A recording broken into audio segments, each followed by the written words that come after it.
Hello, everyone. We are introducing our State of FHIR for the third year. Our insight from our survey. I'm Kaminker from HL7 International and Weistra from FHIR. So let's get started. We asked experts and affiliate chairs all over the world. We allow more than one answer per country because we want to be open and want to have all the voices. Sometimes they are not in agreement. So for instance, in Argentina, if you ask 2 experts, you will have 4 opinions. We collected this in April of this year, and some of the questions have several possible answers, and they can be simultaneous. So don't take it as quantitative, but as qualitative. And so 40% are from non-HL7 affiliate organizations, 17 from HL7 affiliates, and the others we cannot tell, but they are legit. Because they asked us not to tell who they are. He knows. Yeah, we know. We're not telling you. Good. This was 2023. We did the survey for the first time. We had a strong representation from the Americas. We had the basics for Europe. We had Oceania there. And in Asia, we had, I think, only Thailand here and Taiwan. So in total, 24 countries. Then last year, we moved up to 32 unique countries. We lost a few in South America. But we're making, trying to complete Europe, more inroads into Asia, like adding India in there, adding the Philippines and Japan, South Korea. Israel is also in here, very small. And then this year, so we went up from 43 responses last year to more than double in 90 responses in total and 57 countries. What you see is that we basically completed Europe, or we're getting close, and we had great responses from Middle America, thanks to the help from Daniel Otsoy from HL7 Middle America and Central America and Dominican Republic. Thank you. Either way, it is limited yet, because we have 57 countries, and Graham always tells me we have 93 countries. So I will disguise as a ninja, and will enter his house and take his notebook with the contacts, and I will call everyone. So we will have 93 countries next year.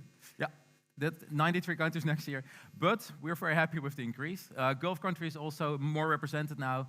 More Asia, and we have the first country in Africa now, in Uganda, thanks to Miriam. Well, yeah, that's great. You'll see that we have 90 responses here. The report that we're going to release only has 82 responses because some came after the deadline.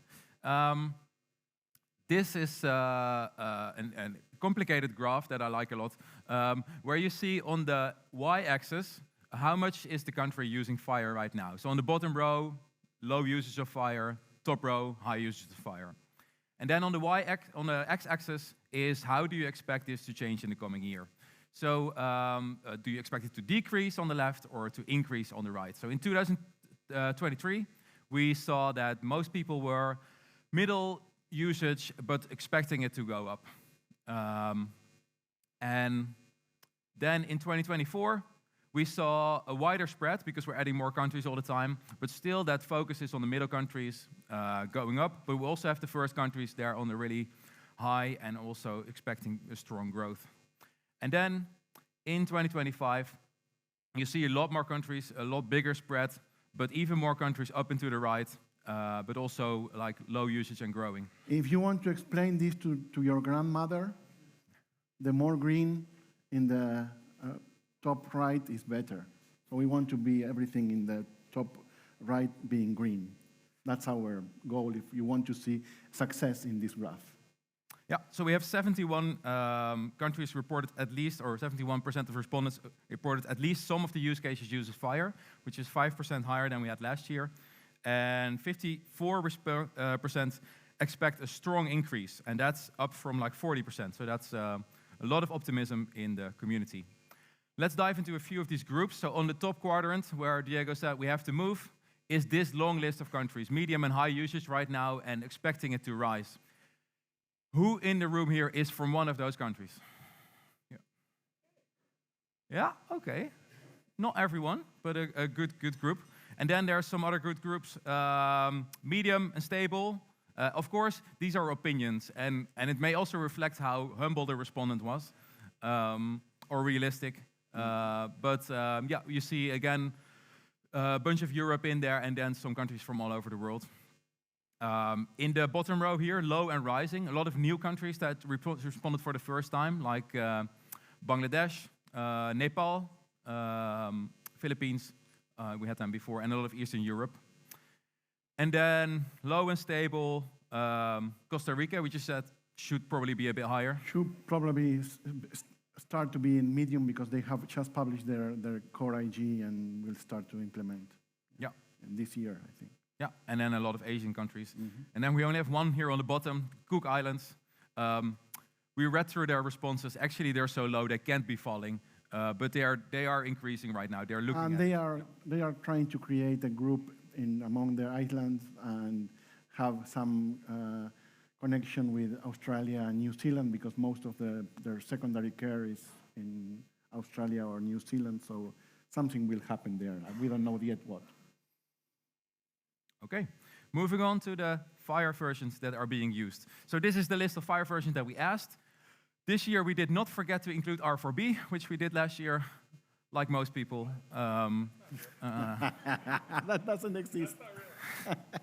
It apparently exists. And then on the x-axis we have not at all for us it's the main standard in our country. And then we show the percentages here of everyone who ticked that corresponding box in the matrix. So how to read this? Well, the obvious point is here that the highest percentage of respondents reported that R4 is the main FHIR version in their country. I think Gino mentioned beautiful standard from 2018. Great that we're still using that. But this is actually a lower percentage than we had last year. So we see inroads in other FHIR versions. For example, R4B is being used by Latvia and Singapore. They report this as their main standard. R5, actually a bit more used more reported than R4B. Estonia is using that as their main standard. I've seen at least 3 or 4 IGs in the last month using R5. So it's the first time I saw it. And quiz question. What's the only country that reported SU3 as the main standard?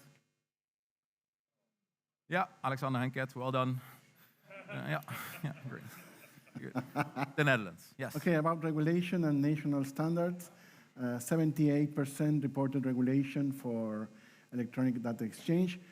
That's less than the last time, but that's because we have a lot of new countries in the survey. And 73% said FHIR is either mandated or advised. That's more than we had in the last survey. Half of them had some kind of deadlines, and some of them have funds to support that effort, and most of them don't have fines. So you have deadlines, but the only thing you get if you are not abiding to the deadline is you get no dessert, maybe, I think. So the vast majority have a national organization for health data standards, and most of them are either creating or using a FHIR a core-based, whatever you name it, FHIR implementation guide. And most of them don't know the difference between base and core. Yes. That's the most common use cases. Yeah. That was surprising. Most of them are using or are saying they're using it for prescriptions and pharmacy. The second one was terminology, and I understand that because it's the only API that will give you terminology. There's nothing else. So if you are doing terminology, you need to do FHIR if you want to do standards. Diagnostic orders and reports, also surprisingly, because most people use V2, but I'm seeing a lot of diagnostic orders and reports using FHIR. Document exchange, replacing the old standards, and referrals and continuity of care. So those are the most used, the most common use cases. I think it's interesting to see actually the European core guides overlap definitely with many of these common use cases. Some that were mentioned in other that we didn't put on the short list: scheduling, allergy intolerance, and financial resources with invoicing claims. And there are some international guides or universal, like the International Patient Summary, International Patient Access, the European Implementation Guide, and others, and you can see how much interest it is getting the International Patient Summary, and surprisingly, it has invaded everything. And then the only other that was mentioned was IHE profiles, or there were others, but these one makes sense. FHIR terminology server. Actually, so we asked for the first time, does your country have a national terminology server set up? About half of all the respondents said, well, we're in development or in production with that terminology server. And then about another third is definitely planning to do it. So it's a very common use case that we asked about for the first time. Who is adopting it? The top 3 looks similar to last year. EHR vendors are on the top. Then care providers and app developers have actually switched. So care providers have overtaken app developers in this year's survey. And those are the top 3 of users. And then really interesting, the top 2 is the same as last year. Also, they were tied for a top 2 last year for innovation and regulation and grants, with the other ones following from there. So that's, I think that's interesting. It's both, okay, you're being driven, you must go ahead from your regulation, but on the other hand, a lot of people are actually motivated by just improving taking advantage of the new use cases that FHIR brings. FHIR tool usage. We asked for this long list of tools again, like to what extent is this being used in your country, from not at all to it's widely used with us. Should probably look again at how to read this graph. So there's a large group of people who remain, oh well, FHIR shorthand is widely used within our country. When you look at Smart on FHIR, it's like with the coloring, it looks very skewed to the left, but actually there's about 20%. 20% that are using it, yeah. That are using, quite substantially. Also, there are a lot of use on FSH with figures. Also, I think FHIR questionnaires is starting to be used a lot. Yeah, and then there's some people who are also widely using bulk data and subscriptions. And regarding the exchange mechanism, we also asked if they are using messaging documents or the REST API, and not surprisingly, most of them are using the FHIR REST API, but we hope that documents will increase in the next 2 years, and also messaging when they discover that it exists. There was a beautiful presentation from Denmark this morning, big on messaging. Benefits and challenges for FHIR adoption. So on the benefit side, people see improved access to information really as the main reason to use FHIR. Also, improving care workflow for doctors, like Talat, and improving health outcomes, like was also discussed before. Lower cost is apparently not our main driver, so let's hope we can still help with making the healthcare system affordable, keeping it affordable. The top point on the barriers is, again, lack of FHIR knowledge. So, and I think there's actually a few points on here that we in this room can actually make a difference on. Go back to your home countries, educate people about FHIR, educate them about, make it clear what the benefits are, where it can help and where it cannot help, and also the high investment cost. Of course, with good tooling, we can bring that down for people. We cannot do anything about the change in political direction. That happens.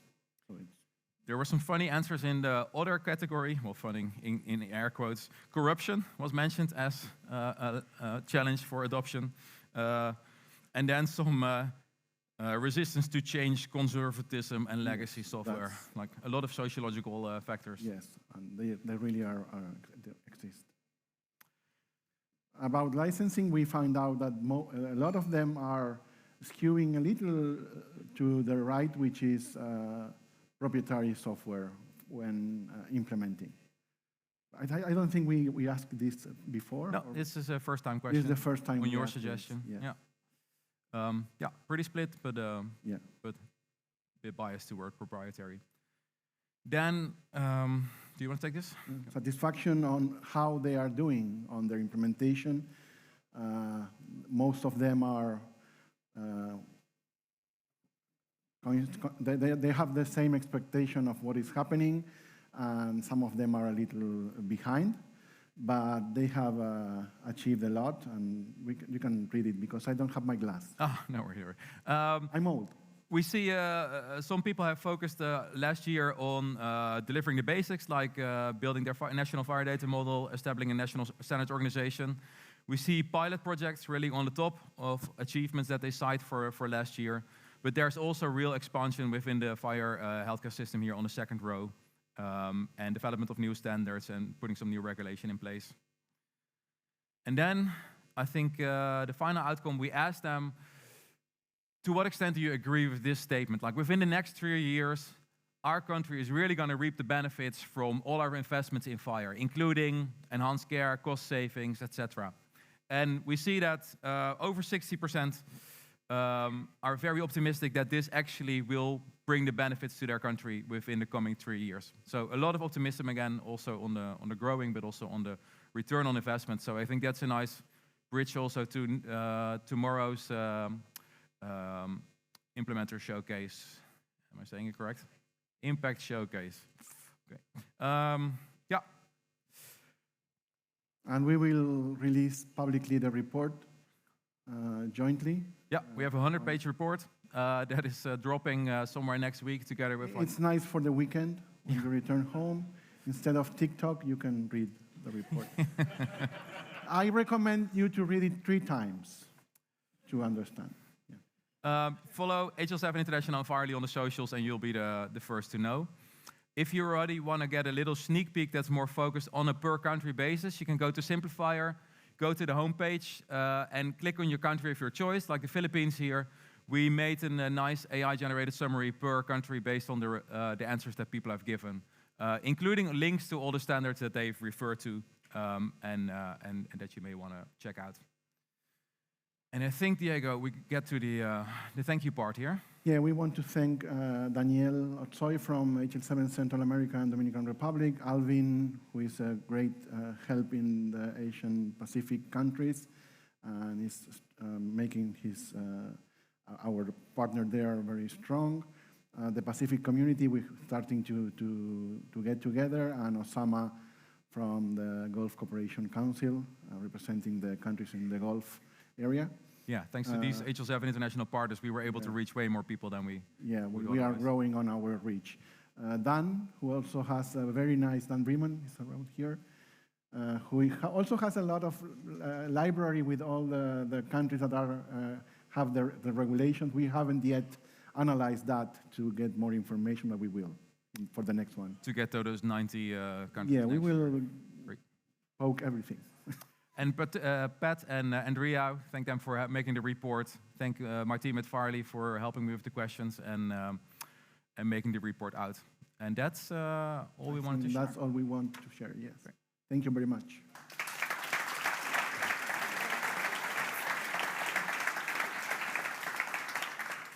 We have a few minutes for urgent questions, if someone has some.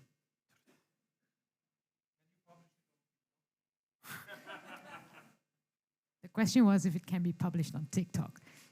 I don't know if you want to comment on that. Actually, a great choice. I would love to have a FHIR TikTok channel. Well, yeah. Talk to me later.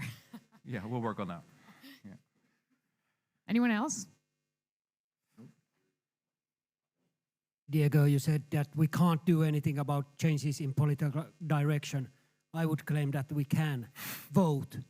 Oh, yes, yes. No, what we can do is to be stronger than the government. So what I recommend to the affiliates is that they need to be independent of the government as much as they can.